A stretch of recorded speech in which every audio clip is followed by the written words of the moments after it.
Високите температури носат ризик од дехидратација, а таа големи здравствени проблеми.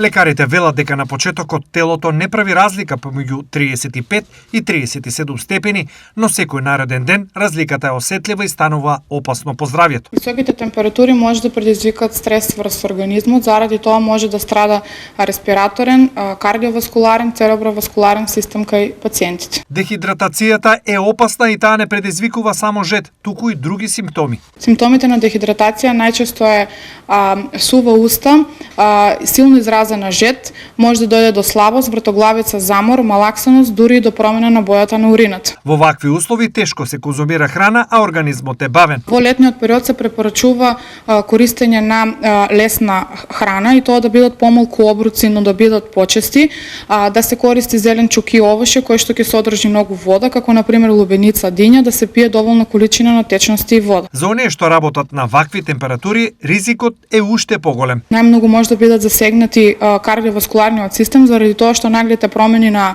температурите може да доведат до ширење и стеснување на крвните садови по појава на различни инфаркти. Може да дојде до вртоглавици заради пад на притисокот, може да дојде до дехидратација, до исцрпеност, дури и како најтешка и најопасна може да биде топлотната исцрпеност, односно топлотниот удар или бран. Кој е спасот за телото во вакви услови? Во летниот период најнапред се препорачува престој во проветрени и ладни простории, не излегување надвор без потреба во период од 11 до 15 часот, доколку се надвор пациентите, односно лицата, потребно е да носат заштитна облека како шешир, капа, наочари и задолжително крема со висок SPF фактор, да се пијат доволни количини на течности и вода, да се носи лесна облека. Што со оние кои мора да се подложат на рехидратација?